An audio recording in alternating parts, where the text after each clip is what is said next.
गंगा नदी तंत्र, गंगोत्री और सतोपथ हेमनद से निकलते हैं ये दो धाराएं। गंगोत्री से भागीरथी निकलती है और सतोपथ हेमनद से अलकनंदा निकलती है। कहते हैं धौली गंगा और विष्णु गंगा जब मिल जाती है विष्णु प्रयाग में, यहाँ से अलकनंदा कहलाती है। और अलकनंदा जब आगे बढ़ती है, कहते मंदाकिनी, नंदाकिनी है, नंदाकिनी से नंद प्रयाग, कहते जहां नंदाकिनी अलकनंदा से मिलती है तो नंद प्रयाग हो जाता है, नंदाकिनी है। ऊपर वाली नंदाकिनी है, मंदाकिनी की जगह नंदाकिनी करिए, नंदाकिनी है, मंदाकिनी नीचे। फिर इसके बाद पिंडार नदी जब अलकनंदा से मिलती है उसको कहते हैं कर्ण प्रयाग। फिर इसके बाद जो मंदाकिनी आती है वो कहां पर, रुद्रप्रयाग। और इस प्रकार से अलकनंदा आगे बढ़ती है। जब आगे बढ़ती है तो फिर भागीरथी से मिलती है, और भागीरथी और ये अलकनंदा, ये है भागीरथी और ये है अलकनंदा। जब जहां पर मिलती हैं इस पॉइंट को कहते हैं देवप्रयाग। अब सही है, ठीक है। देवप्रयाग से आगे यहां पर हरिद्वार है और गंगा पहली बार मैदानी क्षेत्र में प्रवेश करती है हरिद्वार से, आगे बढ़ती है और आगे बढ़कर ये 5 राज्यों में जाती है। उत्तराखंड एक हो गया, उत्तराखंड के बाद यूपी में आती है और यूपी से बिहार में आती है, यूपी से बिहार में जाती है। बिहार से थोड़ा सा हिस्सा सबसे कम बहती है झारखंड में, झारखंड में बहती है। फिर इसके बाद पश्चिम बंगाल में बहती है और पश्चिम बंगाल के बाद बांग्लादेश में चली जाती है। 5 राज्यों में बहती है गंगा, उत्तराखंड, यूपी, बिहार, झारखंड और पश्चिम बंगाल, हो गए 5 राज्य। और हमने कहा कितने देशों में बहती है, तो 2 देशों में बहती है, एक भारत और एक बांग्लादेश।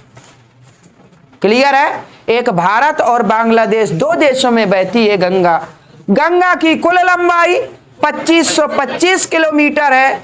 गंगा की कुल लंबाई आप लिख सकते हैं 2525 किलोमीटर, 25 किलोमीटर ये गंगा की लंबाई है, याद रखिए।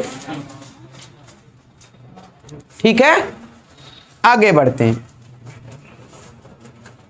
हमने कहा गंगोत्री के बगल में उत्तराखंड में यमुनोत्री है और यमुनोत्री हिमालय से निकलती है और ये प्रयागराज, जिसे इलाहाबाद कहते हैं, अब वर्तमान नाम प्रयागराज है, प्रयागराज में गंगा से मिलती है।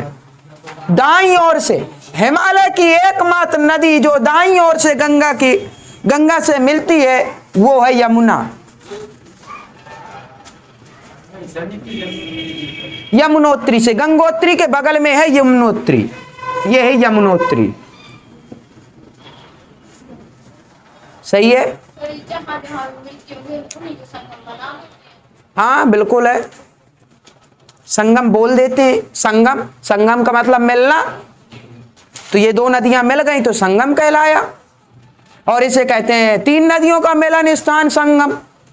यहाँ पर सरस्वती भी नाम दिया गया है, जो कहती है दिखाई नहीं देती है। ठीक है, ये हो गया प्रयागराज। यहां बात क्लियर की नहीं? हमने कहा पॉइंट लिखते जाइए जो जो बोल रहे हैं। हमने कहा गंगा की सबसे बड़ी सहायक नदी यमुना ही है। क्लियर है, गंगा की सबसे बड़ी सहायक नदी यमुना है और यमुना नदी तंत्र भी है एक। हमने कहा यमुना से जो नदियां छोटी छोटी मिलती हैं, सहायक नदियां हैं यमुना की, तो वो यमुना तंत्र कहलाता है। लेकिन दरअसल ये गंगा नदी तंत्र का ही हिस्सा है। बहुत सी छोटी छोटी नदियां हैं जो डायरेक्ट गंगा में नहीं मिलती हैं, वो यमुना के सहारे अपना जल गंगा में बहा देती हैं, गंगा के सहारे बंगाल की खाड़ी में जाते हैं, मतलब अपना जल गिराती हैं। क्लियर है? जिनमें से एक नदी यमुना की सहायक, पहले से और से मिलने वाली नदियां देख लें। हमने कहा एक नदी एमपी से आती है जिसका नाम क्या है बताइए? चंबल नदी। चंबल नदी कहां से निकलती है?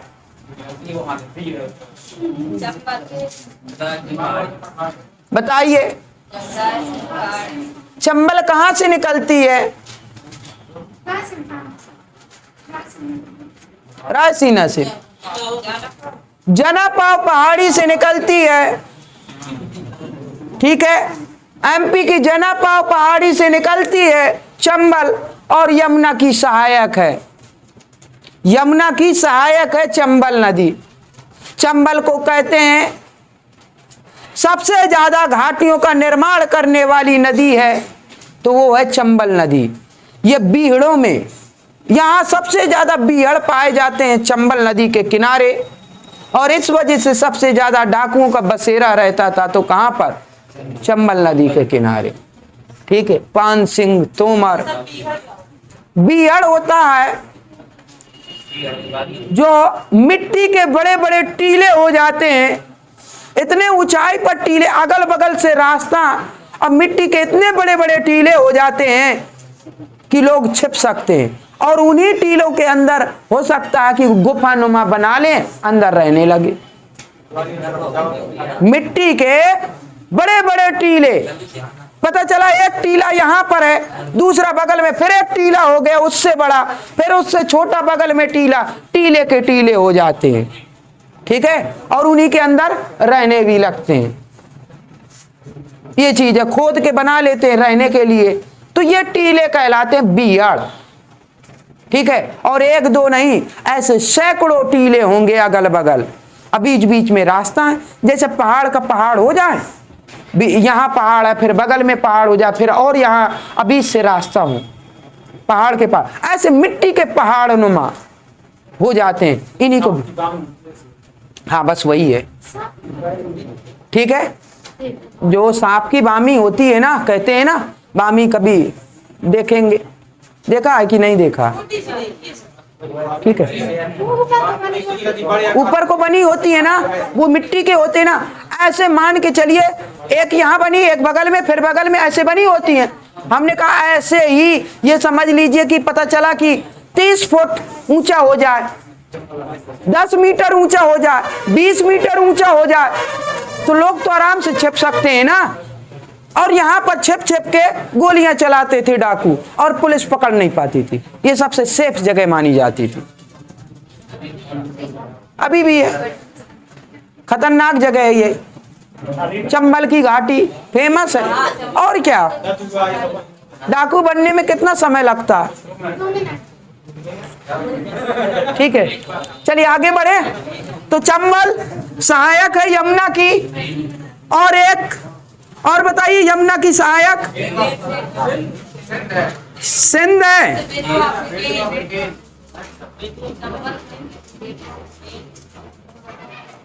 फिर बेतुआ भी है, बेतुआ है, एक केन नदी भी है। हो गए ना, ये 4 नदियां महत्वपूर्ण हो गई। हाँ यही केन है, ये यमुना की सहायक है। तो इस प्रकार से ये 4 नदियां यमुना की सहायक है। ये डायरेक्ट अपना जल गंगा में नहीं बहाती हैं, ये अपना जल यमुना के साथ गंगा में फिर मिलाती हैं आगे चलकर। क्या? हाँ, ये काली सिंध, ये इस साइड, ये अलग हो जाएगी, फिर इनकी भी हो जाएंगी। हमने कहा ना कि एक यमुना नदी तंत्र अलग से बन जाएगा।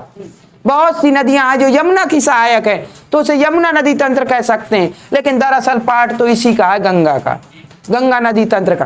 तो ये प्रमुख नदियां हम देख रहे हैं, प्रमुख नदियों में ये हो गई। अच्छा आगे, यहां पर एक नदी है, आती है, जिसका नाम क्या है? टोंस। एक टोंस नदी है जो अपना पानी सीधे कहां? गंगा में मिलाती है, ये भी इस साइड से आती है। एक नदी और है सोन नदी,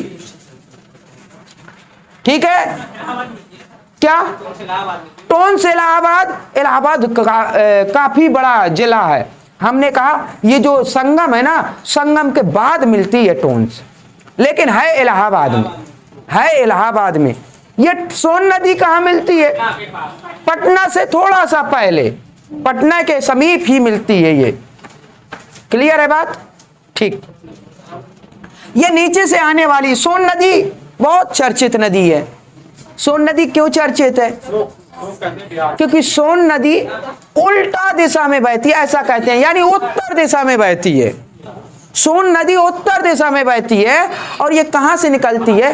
अमरकंटक के पहाड़ी से निकलती है। अमरकंटक से दो नदियां निकलती हैं, एक नर्मदा है और दूसरी सोन है। क्या चीज? टोंस। टोंस, ये टोंस निकलती है कैमूर से। कैमूर से माना जाता है, एमपी के कैमूर से। भाई कैमूर पहाड़ी है ना, अगर पढ़ा हो ये सोनभद्र वगैरह, सोनभद्र क्या एमपी से लगता है? तो ये एमपी में पड़ता है। तो हमने कहा कैमूर पहाड़ी से टोंस निकलती है, इस प्रकार से, ठीक है। सोन आता है एग्जाम में, बहुत पूछता। अमरकंटक पहाड़ी से, अमरकंटक से दो नदियां, प्रमुख नदियां, एक नर्मदा नदी और एक है सोन नदी, ये दो निकलती हैं, ठीक है। अच्छा, अमरकंटक जो है ना, अमरकंटक एक चोटी का नाम है, जबकि पहाड़ी कौन सी है बताइए? मैकाल पहाड़ी की सबसे ऊंची चोटी है अमरकंटक, अमरकंटक से निकलती हैं, ठीक है। ये हो गया, क्लियर है इतनी बात? आगे बढ़े। हमने कहा अब बाईं ओर से मिलने वाली नदियां कौन सी हैं? सबसे पहले मिलती है रामगंगा।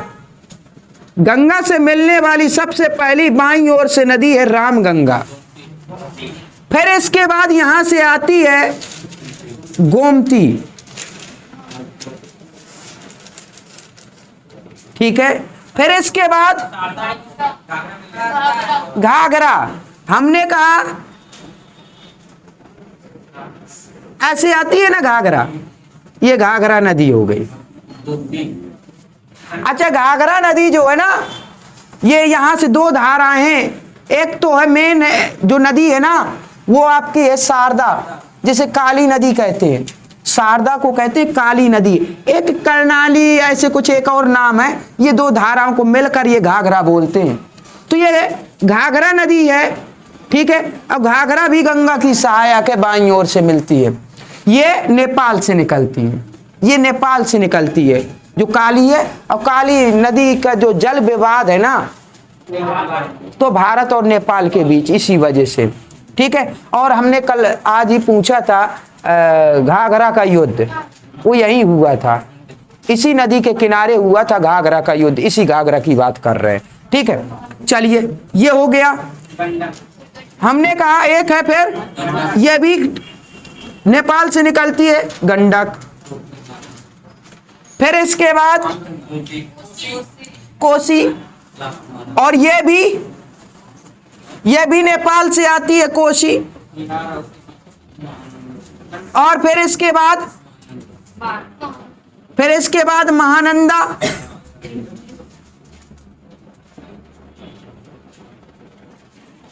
सही है। और महानंदा कहां से निकलती है?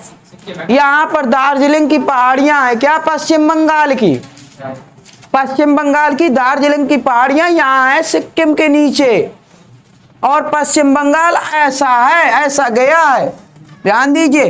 तो पश्चिम बंगाल के उत्तरी क्षेत्र में दार्जिलिंग की पहाड़ी है, दार्जिलिंग से ही निकलती है महानंदा। और सबसे अंतिम नदी है ये, पूर्व से मिलने वाली महानंदा, गंगा की सबसे अंतिम नदी है, पूर्व से मिलने वाली महानंदा, ठीक है।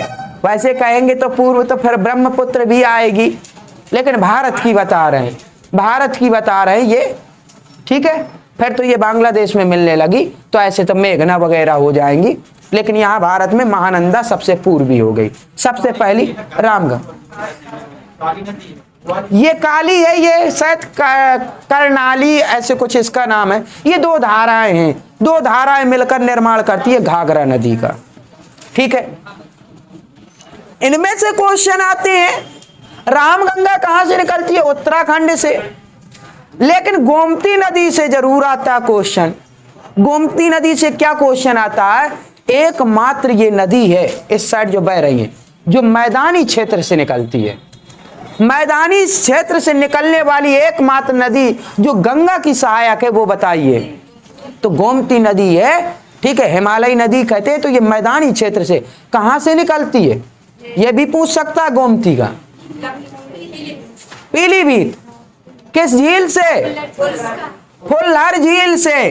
गोमती नदी निकलती है फुल्लर झील से। अब फुल्लर झील कहां पड़ती है? पीलीभीत, यूपी का एक जिला है, जनपद पीलीभीत। तो पीलीभीत जो है, पीलीभीत में फुल्लर झील है। अब फुल्लर झील से ही निकलती है गोमती नदी। ये मैदानी हिस्से से निकलती है और गंगा की सहायक है। हमने कहा उस पीलीभीत की बात कर रहे हैं जिस पीलीभीत ने टाइगरों की संख्या निर्धारित समय से पहले दुगना कर दिया। तो टाइगर रिजर्व क्या पीलीभीत में है? यूपी में? ये याद रखिए, ये करंट की बात है। ठीक है, आगे बढ़े। कोसी नदी की यदि बात करें हम, तो कोसी नदी बिहार का शोक कहलाती है।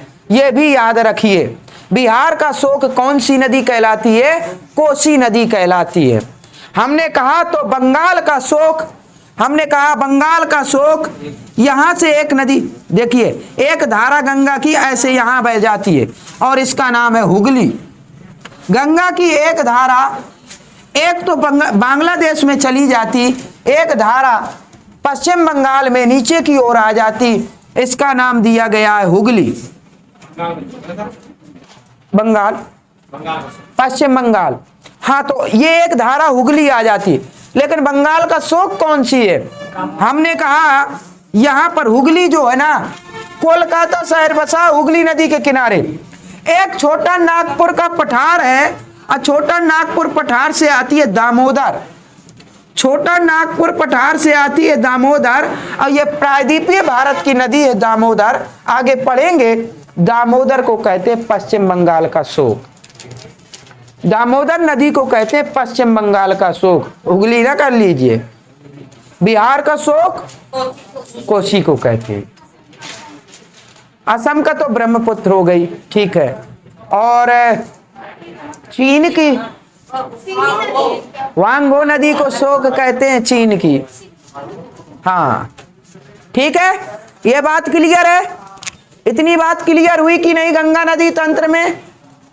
आगे गंगा नदी को यहां और समझ लीजिए। ये मान के चलिए जैसे उत्तराखंड से आई यूपी में, ये ध्यान दीजिए, भागीरथी अलकनंदा मिलके देवप्रयाग में कहलाई क्या? गंगा। यहां से गंगा स्टार्ट, यूपी में गंगा बोलते हैं। इसके बाद बिहार में जाती है, बिहार में भी क्या बोलते हैं? गंगा बोलते हैं। फिर झारखंड में भी गंगा है। जैसे पश्चिम बंगाल में प्रवेश करती है गंगा नदी, इसका नाम फिर से भागीरथी हो जाता है। ये याद रखिए। मतलब पश्चिम बंगाल में गंगा को क्या नाम दिया गया? भागीरथी नाम दिया गया है। याद रखिए, गंगा को पश्चिम बंगाल में क्या कहते हैं? भागीरथी कहते हैं। ये भागीरथी दो भागों में डिवाइड हो जाती है, एक हुगली, एक भागीरथी।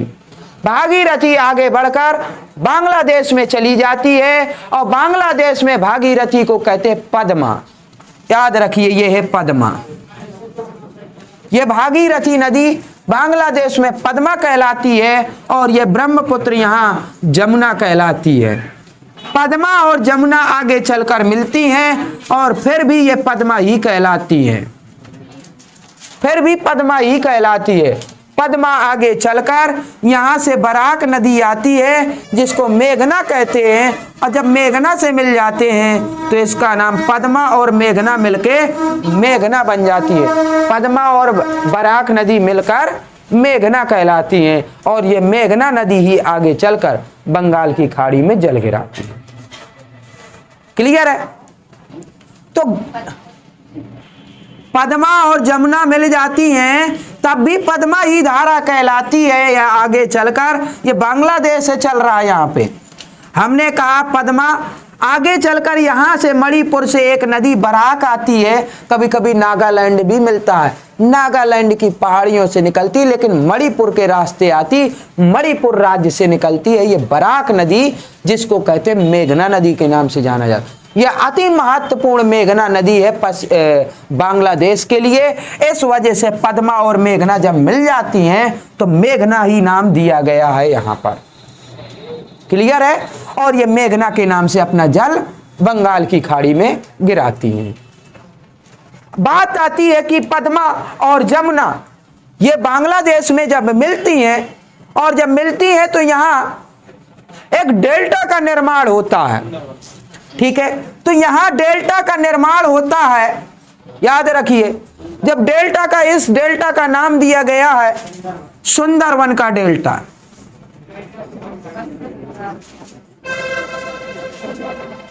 गंगा और ब्रह्मपुत्र नदियों से निर्मित है सुंदरवन का डेल्टा। और ये डेल्टा क्या होते हैं?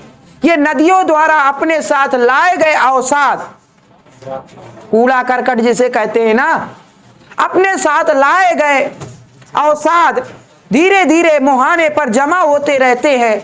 जब जमा होते रहते हैं तो ये जमीन उपजाऊ बहुत होती है, जमा होते रहते हैं। और यहाँ पर जब पानी रहता है, मान के चलिए, और ये जमा होता जाएगा तो यहाँ पर एक जमीन नुमा बन जाएगा और पानी आगे बढ़ जाएगा। सही है? अवसाद जमा होता जाएगा तो टीला टाइप में बन जाएगा ना, तो यहाँ ये बहुत बड़ा ये डेल्टा बनता है। और विश्व का सबसे बड़ा डेल्टा सुंदरवन का डेल्टा है। ये विश्व का सबसे बड़ा डेल्टा सुंदरवन का डेल्टा है। ये दो नदियों से निर्मित है, एक गंगा और ब्रह्मपुत्र नदी। कहां पर है? ज्यादातर हिस्सा बांग्लादेश में है, और भारत में जो सबसे बड़ा सुंदरवन डेल्टा है हिस्सा, वो पश्चिम बंगाल में है।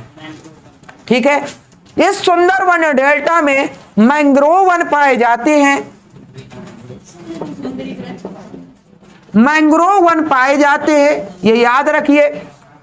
मैंग्रोव वन की खासियत क्या होती है?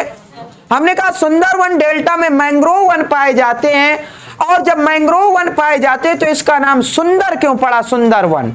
हमने कहा सुंदरवन इस वजह से पड़ा क्योंकि यहां पर वृक्ष पाए जाते हैं बहुतायत मात्रा में, और उस वृक्ष का नाम है सुंदरी।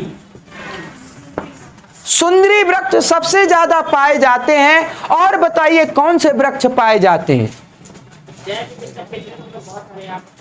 तो सबसे ज्यादा सुंदरी नामक वृक्ष, और फिर कैसुरीना पाया जाता है। कैसुरीना ये वृक्ष भी पाया जाता है, लेकिन सबसे ज्यादा बहुतायत मात्रा में सुंदरी वृक्ष है, और इस वजह से इसको कहा गया सुंदरवन का डेल्टा। ठीक है, मैंग्रोव वन की खासियत क्या है? मैंग्रोव वन जो होते हैं वो इस प्रकार से होते हैं, जैसे ये पेड़ हो गया तो इसकी जड़ें ऐसे होती हैं, इसकी जड़ें ऊपर की ओर। देखिए जमीन, ये यहाँ पर ये पानी भरा हुआ है, ये पानी भरा हुआ है, अब पता चला इसकी जड़ें ऐसे निकली हैं। ठीक है, नहीं ये झाड़ी नुमा है। ठीक है, इसमें पत्तियां की कोशिश ना करिए कि होंगी, बस पेड़ के पेड़ खड़े हैं।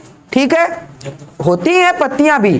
ठीक है, ये पेड़, इस पेड़ की खासियत देखिए कैसे होता है कि जो जड़ें होती हैं नीचे से फिर ऊपर की ओर जाती हैं, और ऐसी जड़ें होती हैं जो हमारे यहाँ पाया जाता है अरहर। अरहर जानते हैं? अरहर को जब काट दिया जाता है तो खूंत बनती है। क्या खूंत होती है? अरहर की जैसी खूंत होती है ये, और यहाँ पर चलना फिरना दुस्तर है। अगर कह सके तो यहाँ चल फिर नहीं सकते। क्लियर है? आप अगर खेत हो कोई अरहर का खेत और काट दिया जाए, उसमें कहा जाए आप दौड़िए, तो दौड़ सकते हैं क्या? ऐसे ही है पूरा सुंदरवन। और यहाँ पर पता चलेगा कि पानी भरा हुआ है, खूंट दिख ही नहीं रही और बिल्कुल ऐसे ही लगे हैं जैसे खूंटे हैं। तो बताइए कैसे चल सकते हैं? चलना मुश्किल है, ठीक है। और ये पेड़ की जड़ें हैं ऐसे। और इन्हीं सुंदरवन में, इसी मैंग्रोव वन में पाए जाते बंगाल टाइगर। इन्हीं मैंग्रोव वन में ही पाए जाते बंगाल टाइगर, याद रखिए। हाँ, बंगाल टाइगर, बंगाल के टाइगर जो बाघ हैं, बंगाल टाइगर यही पाए जाते हैं। क्या चीज? नहीं, ये तो वितरिका है, सहायक थोड़ी। हमने कहा कि गंगा दो भागों में विभाजित हो गई। जो वितरिका है ना, एक तो भागीरथी हो गई और एक ये नीचे को हुगली हो गई। तो हुगली इस वजह से बताया था, ये शोक बताना था ना हमें, तो हुगली की सहायक है दामोदर और ये है पश्चिम बंगाल के शोक। इस वजह से हमने हुगली का जिक्र किया यहाँ पर, ठीक है। बाकी हुगली नदी गंगा की सहायक नहीं है, गंगा की वितरिका ही है, ठीक है। तो ये हो गया सुंदरिक और कैसुरीना मैंग्रोव वन, ठीक है। मैंग्रोव वन की खासियत क्या है? मैंग्रोव वन की जो ये पेड़ की छालें होती हैं, ये नमकीन होती हैं, क्योंकि ये खारे पानी में होते हैं ये वृक्ष, तो इनकी छालें बिल्कुल नमकीन होती हैं, ये खासियत होती है। इनकी जड़ें जो होती हैं वो नुकीले कांटेदार होती हैं, यहाँ पर चलना मुश्किल होता है, यही खासियत है। और इसी के साथ समाप्त करते हैं गंगा नदी तंत्र को। अब आगे देखेंगे प्रायद्वीपीय भारत।